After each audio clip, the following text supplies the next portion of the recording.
The Mid-Atlantic Tag Team Championship began as the primary tag title in the Mid-Atlantic territory of the National Wrestling Alliance in the late 1960s, but would transition to a secondary title in the mid-1970s. We'll take a look at every team that held the Mid-Atlantic belts from its inception in 1968 until it was deactivated in the mid-1980s. Like other videos of this kind on this channel, this is not a deep dive into each and every title reign, but we will slow down and take a look at some interesting points along the way. The rich history of Mid-Atlantic offers up some big names, but also includes some names that have been lost to time a bit. It's an active 16 or so year history with these belts, so let's get into it. The title was originally known as the NWA Atlantic Coast Tag Team Championship and began with a fictitious match. Rip Hawk and Swede Hansen became the first champions in June 1968, though the exact date the initial title reign began is unclear. Fans were told Hawk and Hansen defeated Edouard Carpentier and Miguel Perez in a top contenders match in Washington, D.C. This was, of course, the Phantom match. Since the start date of that first title reign is not known, it's hard to say exactly how long that first title reign lasted, but it was almost a full year as Hawk and Hansen turned back challenges from the Flying Scots, the Minnesota Wrecking Crew, and Nelson Royal and Paul Jones, among many others. Hawk and Hansen finally dropped the belts on May 1st, 1969 to Johnny Weaver and George Becker in Winston-Salem, North Carolina. Hawk and Hansen versus Weaver and Becker was one of the signature feuds in Mid-Atlantic going into the 1970s. Weaver and Becker had a long reign of 292 days, which would be the longest reign in title history for several years, finally losing the belts back to Rip Hawk and Swede Hansen on February 17, 1970 in Spartanburg, South Carolina. This made Hawk and Hansen the first team to hold the title more than once. Hawk and Hansen had a comparatively short reign of 28 days, losing the belts back to Johnny Weaver and George Becker on March 17, 1970 in Raleigh, North Carolina. The second time around as champions for Weaver and Becker was drastically shorter as they dropped the belts just 9 days later to Gene and Ole Anderson in Greensboro, North Carolina on March 26, 1970. This was just the second championship Gene and Ole won together, following the Mid-Atlantic Southern Tag Team Championship they won the previous year. Gene and Ole had a nice run of 180 days with the Atlantic Coast Tag Team Championship, finally losing the belts to Paul Jones and Nelson Royal on September 22, 1970 in Raleigh, North Carolina. Jones and Royal had a healthy run of 78 days with the title, dropping the belts to former champions Rip Hawk and Swede Hansen on December 9, 1970 in Raleigh. That made Rip and Swede 3-time champions. Going into 1971, new life was given to the champions feud over the belts with Johnny Weaver and George Becker, and dominated the tag team scene in the territory. Weaver and Becker ended Hawk and Hansen's third title reign after 176 days in Greensboro, North Carolina on June 3, 1971. And that also made Weaver and Becker 3-time champions. Johnny and George had a 114-day reign, losing the belts back to Rip Hawk and Swede Hansen on September 25, 1971 in Hampton, Virginia. Hawk and Hansen only held the belts 2 days, the shortest title reign in the title's history at that point, dropping the belts back to Johnny Weaver and George Becker in Fayetteville, North Carolina. This would be the last title change between the two teams and essentially bring the feud to an end. The two teams were tied with 4 title reigns, the most reigns for the championship at the time. George Becker retired from pro wrestling about a month later. Before Becker's retirement, George and Johnny did lose the Atlantic Coast Tag Team Championship, ending their 4th and final reign at 15 days, when they dropped the belts to the Missouri Mauler and Brute Bernard on October 12, 1971 in Raleigh, North Carolina. It was during Mauler and Bernard's lengthy reign that important changes were being made for the promotion. Up to that point, the territory was billed simply as the generic Championship Wrestling or All-Star Wrestling, which was also the name used for their TV show. In early 1972, the name Mid-Atlantic was slowly being integrated into newspaper advertisements, and in March 1972, the TV program changed its name to Mid-Atlantic Championship Wrestling. Over time, the championships would also take the name Mid-Atlantic, but not just yet. Muller and Bernard held the tag titles through most of 1972 with a 324-day reign, the longest in title history at that point, finally losing the belts to a familiar face with a new partner. Johnny Weaver and Art Nelson took the championship on August 31st, 1972 in Greensboro, North Carolina. Weaver and Nelson had a decent run of 67 days with the belts, losing them to Gene and Ole Anderson on November 6, 1972 in Charlotte, North Carolina.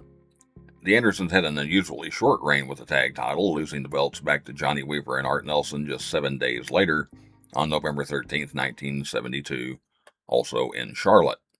Nelson and Weaver took the belts into 1973 with a 110-day title reign their second time around, finally dropping them back to Gene and Ole Anderson on March 3, 1973 in Winston-Salem, North Carolina. And now three-time champions, Gene and Ole tightened their grip on the belts a bit, holding them 81 days before losing them to Jerry Briscoe and Thunderbolt Patterson on May 23, 1973 in High Point, North Carolina. Briscoe and Patterson held the title 43 days, losing the belts back to Gene and Ole Anderson on July 5, 1973 in Greensboro, North Carolina. That marked the Andersons' fourth time as tag champions, tying the record for the most title reigns for a team. The record-tying reign lasted 89 days, ending with Nelson, Royal, and Sandy Scott taking the belts on October 2, 1973 in Raleigh, North Carolina. One day after Royal and Scott took the belts, the tag championship would see its one and only name change. On October 3, 1973, the NWA Atlantic Coast Tag Team Championship officially became the NWA Mid-Atlantic Tag Team Championship. The title would retain that name for the rest of its existence. Scott and Royal held the newly named championship 55 days when Brute Bernard and Jay York became the first team to challenge for and win the title under the new name. Bernard and York won the belts on November 26, 1973 in Greenville, South Carolina. Bernard and York held the belts 30 days before losing them to Gene and Ole Anderson, who checked in for their fifth title reign on December 26, 1973 in Columbia, South Carolina. And that gave Gene and Ole the most title reigns for a team in the then short history of the championship. Gene and Ole took the belts in 1974 with a 103-day title reign, finally losing them to Paul Jones and Bob Bruggers on April 8th in Fayetteville, North Carolina. Jones and Bruggers had a nice reign of 87 days, dropping the belts on the 4th of July 1974 to Rip Hawk and Ric Flair in Greensboro, North Carolina. This was Hawk's fifth time holding one half of the championship and Flair's first. Officially, Hawk and Flair had the longest title reign in almost 3 years at 155 days, though Hawk did leave the territory and go to Mid-America before they lost the belts. Rather than a phantom match, Brute Bernard subbed for Hawk in a defense where Flair and Bernard lost the belts to Paul Jones and Tiger Conway Jr. on December 6, 1974 in Charleston, South Carolina. Jones pinned Flair to win the match. Jones and Conway Jr. held the belts 76 days, dropping them to Gene and Ole Anderson on February 25, 1975 in Greensboro, North Carolina. That set the mark that would stand as the most title reigns in the history of the championship by one team, but the reign would also set the mark for the shortest in the history of the title. The match between Jones and Conway Jr. and the Andersons was a title-for-title match, as Gene and Ole were the reigning NWA World Tag Team Champions at the time.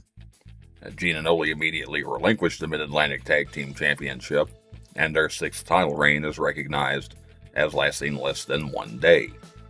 The Mid-Atlantic Tag title remained vacant through the rest of 1975 and most of 1976, before a tournament finally started in September to crown new champions.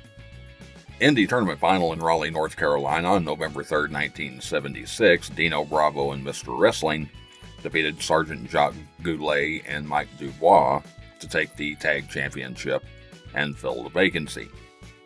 Bravo and Wrestling had a nice run of 75 days, losing the belts to the Hollywood Blondes, Buddy Roberts and Jerry Brown, on January 17, 1977, in Greenville, South Carolina. The original Hollywood Blondes were nearing the end of a 7-year run together by the time they won the Mid-Atlantic Tag Team Championship in 1977. The two were put together by Bill Watts in 1970 in what was then Tri-State Wrestling, with Roberts previously being enhancement talent in the AWA, and Brown having spent the previous year in a tag team with Jack Donovan. The Blondes quickly became the most successful heel team in Tri-State, holding the territory's version of the United States Tag Team Championship 3 times over the next 3 years. Roberts and Brown continued to be one of the top tag teams of the 1970s as they traveled to Florida, NWA Hollywood, a long run in Japan, and back to Tri-State before heading to Mid-Atlantic. Roberts and Brown wrapped up their time together with a short run in the Continental Wrestling Association before going their separate ways, with Brown going to Mid-America and Roberts going back to Florida. The mark left by Roberts and Brown was deep enough to inspire several other tag teams to use the same name. Larry Sharp and Jack Evans had a brief run in the WWF using it. Ted Oates and Rip Rogers were known as the Hollywood Blondes in Georgia in 1984. That same year, Ken Timms and Dusty Wolfe used the name for a brief run in Florida.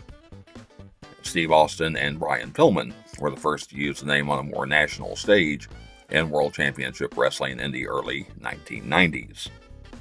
Before their stint in Mid-Atlantic, Roberts and Brown had an 83-day run with the Mid-Atlantic Tag title before losing them to Dino Bravo and Tiger Conway Jr. on April 10, 1977, in Charlotte, North Carolina. That was the second time holding one half of the title for both Bravo and Conway, though it was their first time together. Bravo and Conway had an 81-day reign, dropping the belts to what was called a Dream Team at the time of Ric Flair and Greg Valentine in Anderson, South Carolina, on June 30, 1977. The former World Tag Champions held the Mid-Atlantic Tag belts 53 days before losing them to Paul Jones and Ricky Steamboat on August 22, 1977, in Charlotte, North Carolina. Jones and Steamboat set out on what would become the longest single title reign in the history of the Mid-Atlantic Tag Team Championship, lasting 434 days. In April 1978, Jones and Steamboat won the Mid-Atlantic version of the NWA World Tag Team Championship, but unlike the Andersons before them, they chose not to relinquish the Mid-Atlantic Tag titles and held both championships concurrently. They would lose the World Tag belts in June. Finally, on October 30th, 1978, Ric Flair and Big John Studd ended the more than year-long Mid-Atlantic title reign by taking the belts in Greenville, South Carolina. However, it was only a brief interruption for the former champions. Paul Jones and Ricky Steamboat regained the title just 6 days later, on November 5th, 1978, in Greensboro, North Carolina. The second reign for Jones and Steamboat leads into some unclear records. Jones and Steamboat did lose the belts, but not in the traditional sense. In December 1978, Jones and Steamboat were the last two men left standing in a 24-man, two-ring, $10,000 battle royal in Charlotte.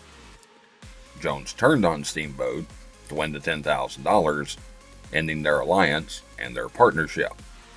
The title would be vacated. Sometime after that, Big John Studd and Ken Patera became Mid-Atlantic Tag Team Champions.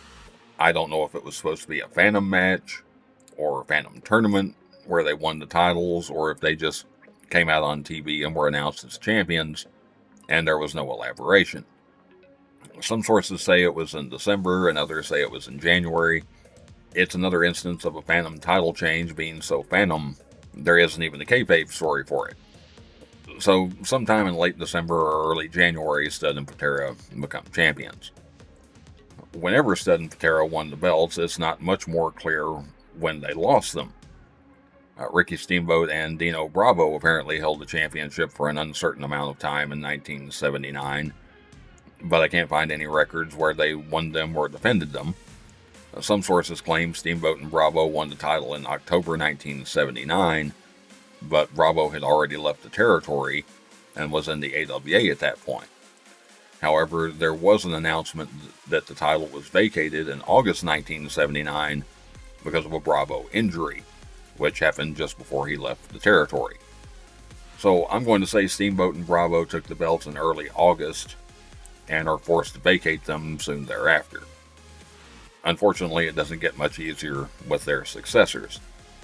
Officially, the Mid-Atlantic Tag Team Championship remained vacant until March 26, 1980, when the Masked Superstars, who at that point were Bill Eadie and Big John Studd, were evidently given the belts and announced as champions.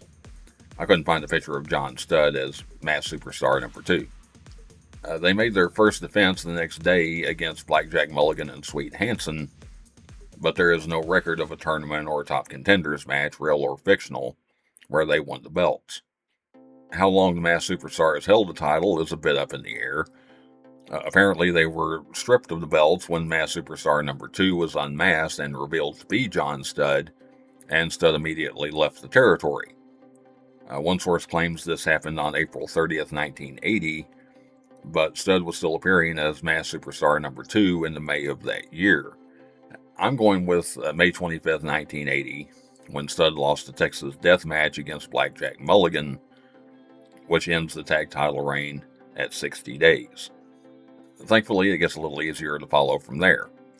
On June 2nd, 1980, in Greenville, South Carolina, Buzz Sawyer and Matt Bourne defeated Iron Sheik and Jimmy Snuka in a tournament final to crown new champions. Ironically, 2 wrestlers that could be called unstable brought some stability back to the Mid-Atlantic Tag Team Championship. Sawyer and Bourne held the belts for 118 days, the first reign over 100 days since Paul Jones and Ricky Steamboat's record-setting run in 1977 and 1978. They finally dropped the belts to the Sheepherders, Butch Miller and Luke Williams, on September 28, 1980, in Charlotte, North Carolina. The Sheepherders had a nice run of 75 days with the title, losing the belts to Dewey Robertson and George Wells on December 12, 1980, in Richmond, Virginia. Outside of Phantom matches or simply handing a team the belts, this was just the second official title change not in North Carolina or South Carolina. Robertson and Wells took the belts in the 1981 with a 57-day title reign, losing them to Genichiro Tenryu and Mr. Fuji on February 7, 1981, in Greensboro, North Carolina. Tenryu and Fuji had a solid run of 93 days with the belts, as Robertson and Wells both tried to get the title back, together and with various other partners. Finally, on May 11, 1981, Dewey Robertson and Johnny Weaver took the belts in Taylorsville, North Carolina. Apparently, there was something about Dewey Robertson that prompted uncommon locations for title changes, as that was the only time the tag title changed hands in Taylorsville. Robertson and Weaver were champions for 47 days, dropping the belts to Chris Markoff and Nikolai Volkov with manager Lord Alfred Hayes on June 27th in Charlotte, North Carolina. The veteran team of Markoff and Volkov put together the longest Mid-Atlantic tag title reign in 4 years with a 153-day run, finally dropping the belts to Jay Youngblood and Johnny Weaver on November 11, 1981. That marked Weaver's 8th time holding one half of the championship, more than any other wrestler in the history of the title. When Youngblood and Weaver lost the title is not clear. I'm assuming it was a Phantom match, as Mid-Atlantic was making some changes behind the scenes. Ox Baker and Carl Fergie officially took the title from Youngblood and Weaver. The majority of sources say it happened in December 1981, though no specific date or location is given by anybody. There are some sources that say it happened in January, but I'm just going with the majority. Whenever Baker and Fergie took the titles, they held them about a month before losing them to Jay Youngblood and Porkchop Cash on January 29, 1982, in Charleston, South Carolina. Youngblood and Cash kept the title 57 days, dropping the belts to Sergeant Slaughter proteges Private Don Kernodle and Private Jim Nelson on March 27, 1982, in Lawrenceville, Virginia.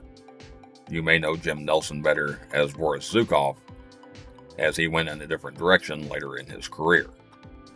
Kernodle and Nelson had a nice run of 65 days with the title before dropping them to Porkchop Cash and King Parsons on May 31, 1982, in Wilmington, North Carolina. King Parsons had a somewhat unusual road into pro wrestling. Born and raised in St. Louis, Parsons was a good athlete in various sports in high school and was a pro wrestling fan, but never had any aspirations of becoming a pro wrestler. Parsons became a dump truck driver, just like his father and other members of his family. When Parsons was in his 20s, some good money-making opportunities in that profession arose in South Texas, and the entire family moved to Houston. One day when Parsons stopped at a liquor store to cash a check, he had a chance meeting with a wrestler named Bill White, who arranged a meeting between King and Houston promoter Paul Bosch. The journey into pro wrestling began. After jobbing around different promotions in and around Houston, Parsons traveled to Portland, where he spent the better part of the next 3 years working his way into the mid-card, and even held the Pacific Northwest Tag Team Championship with one of his favorite wrestlers, Rocky Johnson. Parsons moved on to Mid-Atlantic less than a month before he and Porkchop took the Mid-Atlantic tag titles, with big plans by Booker Ole Anderson on the table. Unfortunately, Anderson would soon be replaced as Booker by Wahoo McDaniel, who wanted to take things in another direction. Seeing their push fading away, Cash and Parsons suggested a heel turn, but McDaniel rejected the idea. With the writing on the wall, both Cash and Parsons started looking elsewhere. Cash had contacted people in Memphis and lined things up for he and Parsons to start working there as the Bruise Brothers. Parsons wasn't sure the idea would work, so when he got a call from Johnny Mantell about coming to Dallas's red-hot world-class territory, the choice was easy to make. Changing his look and taking on the nickname of Iceman, Parsons was an instant hit in Dallas. He would go on to have success in the Universal Wrestling Federation as well, but it's world-class that most fans associate with Parsons. During a heel turn in the late 1980s, Parsons briefly held the WCWA World Championship.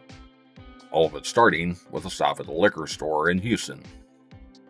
As for the Cash and Parsons Mid-Atlantic tag title reign, it was a short one. With the changes at Booker and Mid-Atlantic, Parsons and Cash dropped the belts back to Private Don Kernodle and Private Jim Nelson just 13 days later on June 13, 1982, in Roanoke, Virginia. Kernodle and Nelson had a healthy 70-day run with the belts before they dropped them to Jay Youngblood and Ricky Steamboat in Toronto, Ontario, on August 22, 1982. That was McDaniel's plan coming to fruition. Youngblood and Steamboat had a lengthy reign as champions, though they didn't really defend them much the last couple of months. They held them. Don Kernodle and Sergeant Slaughter had taken the NWA World Tag Team Championship, and Youngblood and Steamboat were active trying to win those titles. They finally did on March 12, 1983, effectively ending their Mid-Atlantic Tag Team Championship reign at 202 days. The titles remained vacant until May 23, 1983, when One Man Gang and Kelly Kaniski, managed by Sir Oliver Humperdinck, defeated Mike Rotundo and Rufus R. Jones in a tournament final to crown new champions in Greenville, South Carolina. Gang and Kaniski held the title 58 days, losing the belts to Rufus R. Jones and Bugsy McGraw on July 20, 1983, in Emporia, Virginia. Jones and McGraw spur one last peculiarity in the title lineage, as 13 days after winning the championship, the title was vacated. I can't find any records of Jones and McGraw defending the belts, and no clear reason as to why the title was vacated. Both wrestlers continued to appear in the territory. They just simply didn't have the belts anymore. The intention may have been to simply and quietly deactivate the tag title, as it remained vacant for more than a year.